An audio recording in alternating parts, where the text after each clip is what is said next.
اعوذ باللہ من الشیطان الرجیم بسم اللہ الرحمن الرحیم الصلاۃ والسلام علی اشرف الانبیاء والمرسلین نبینا محمد وعلی آلہ وصحبہ اجمعین۔ سب سے پہلے میں ان نئے آنے والے دوستوں اور ان دوستوں کو جنہوں نے ابھی تک ہمارے چینل کو سبسکرائب نہیں کیا وہ سبسکرائب کر لیں اور بیل کے بٹن کو دبا دیں تاکہ ہماری ہر آنے والی ویڈیو ان کو مل سکے۔ آج دنیا میں ماحولیات کے اوپر بہت کام کیا جا رہا ہے۔ اس کی وجہ ہماری پولوشن ہے، جس کی وجہ سے دنیا کے اندر موسمیاتی تبدیلیاں بہت تیزی سے رونما ہو رہی ہیں، جس سے ماحولیات پہ بہت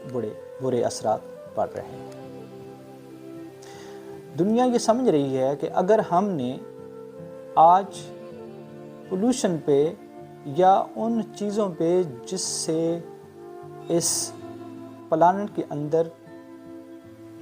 پولوشن بہت تیزی سے پھیل رہی ہے،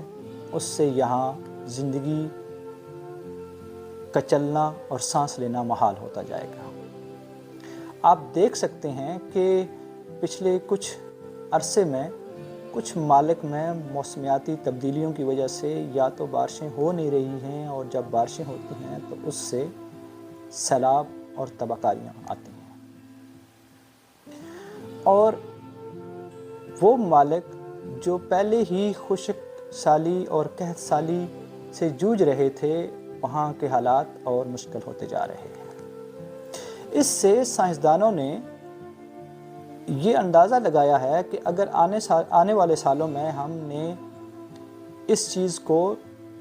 کنٹرول نہ کیا تو یہ خطہ، یہ جسے ہم زمین کہتے ہیں، رہنے کے قابل نہیں رہے گا۔ تو اسی سلسلے میں سائنسدان مختلف ٹیکنالوجیز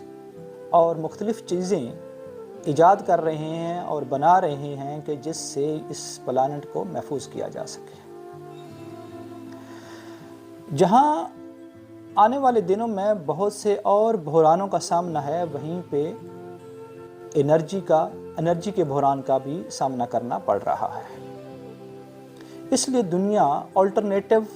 انرجی کی طرف بڑھ رہی ہے، جو ماحول دوست بھی ہو اور انرجی کی ضروریات کو بھی پورا کیا جا سکے۔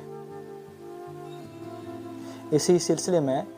جرمنی کے ایک ڈاکٹر پیٹر گائگل نے ایک ایسی بیٹری ایجاد کی ہے جو ماحول دوست ہو اور جسے بعد میں تلف کیا جا سکے، کیونکہ اس سے پہلے لیتھیم اور دوسری بیٹریاں بنائی جا رہی تھیں اور ان میں جو دھاتیں استعمال کی جا رہی تھیں انہیں تلف کرنا مشکل تھا، جس سے ماحولیات پہ بہت برے اثرات پڑ رہے تھے، کیونکہ یہ ایک ایسا ویسٹ ہے جو خاص کر لیپ ٹاپس اور موبائلز میں جو بیٹری یوز ہوتی ہے وہ لیتھیم سے بنی ہوتی ہے، اور جو دیگر بیٹریز ہیں وہ دیگر دھاتوں سے بنی ہوتی ہیں، جس سے انہیں ڈیزولو کرنا یعنی کہ تلف کرنا مشکل ہے۔ آج وہ ترقی یافتہ ممالک جہاں یہ ویسٹ یعنی کہ لیتھیم بیٹریوں کا جو ویسٹ ہے اسے تلف کرنا بڑا مسئلہ بن رہا ہے، وہ ممالک وہاں سے لوگ کنٹینرز کے کنٹینر بھر کر ترقی پذیر ممالک میں بھیج رہے ہیں، یوزڈ ایشیا یا یوزڈ لیپ ٹاپ اور فون کے نام پہ، لیکن بیسیکلی وہ ایک خطرہ بن رہا ہے ان ترقی پذیر ممالک کے لیے کہ جہاں پہ ماحولیات کی وجہ سے یا موسم کی تبدیلیوں کی وجہ سے پہلے ہی بہت برے اثرات پڑ رہے ہیں، کیونکہ ان ممالک کے پاس اتنی کیپیسٹی نہیں ہے کہ وہ اس ویسٹ کو جو ماحول دوست نہیں ہے اسے سنبھال سکیں اور اسے تلف کر سکیں۔ تو اسی چیز کو مد نظر رکھتے ہوئے جرمنی میں ایک ایسی بیٹری بنائی گئی جو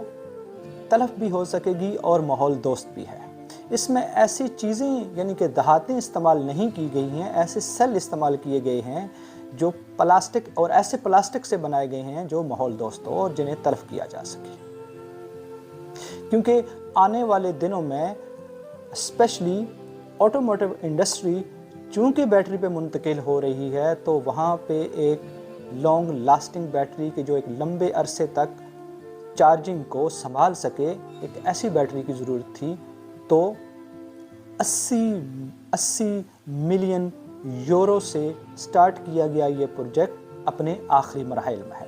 اس کے بہت سے تجربات ہو چکے ہیں کہ یہ بیٹری ماحول دوست بھی ہے، اور اگر لمبے عرصے تک انرجی کو سیو کرنا ہے تو یہ سیو بھی کر سکتی ہے۔ چیز ہے کہ دوسری بیٹریاں استعمال ہوتی رہیں گی، مگر اگر یہ تجربہ اور یہ بیٹری کامیاب ہو جاتی ہے تو اسے ان بیٹریوں کو ریپلیس کرنے میں بہت مددگار ثابت ہوگی۔ CMBlu نام کی یہ کمپنی یہ دیکھ رہی ہے کہ کون سے ممالک میں ٹیکنالوجی بہت فاسٹ ہے اور بڑی تیزی سے بڑھ رہی ہے،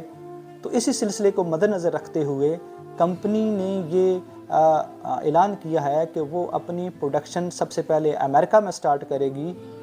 جس کے لیے اسے $200 ملین درکار ہے۔ آج کل یہ کمپنی یہ $200 ملین حاصل کرنے کی طرف بڑھ رہی ہے تاکہ پروڈکشن پلانٹ کو لگایا جا سکے۔ کمپنی نے یہ ڈیسائیڈ کیا ہے کہ اس کی جو پروڈکشن ہے وہ امریکہ میں ہی کی جائے گی، مگر اس کی جو ریسرچ اور باقی جو چیزیں ہیں وہ جرمنی کے اندر ہی رکھی جائیں گی۔ اس سے جہاں ایک مقابلے کی صورت پیدا ہوگی کہ بہت سی دوسری کمپنیاں بھی اسی طرف آئیں گی تاکہ ماحول دوست بیٹریاں بنائی جا سکیں، جس سے آنے والے سالوں میں ماحول کو بچایا جا سکے اور ہم اپنی نسلوں کو بچا سکیں اور یہ پلانٹ رہنے کے قابل رہ جائے۔ ورنہ جس تیزی سے دنیا میں پولوشن پھیل رہی ہے اور بارشیں کم ہو رہی ہیں، اس سے جہاں پینے کا پانی کم ہو رہا ہے وہیں غذائی اجناس بھی کم ہو رہی ہے۔ حالیہ انفلیشن کو میں دنیا نے دیکھا کہ یوکرین کے اندر جو کنفلکٹ سٹارٹ ہوا اس کی وجہ سے کتنا بڑی انفلیشن آئی، اور اگر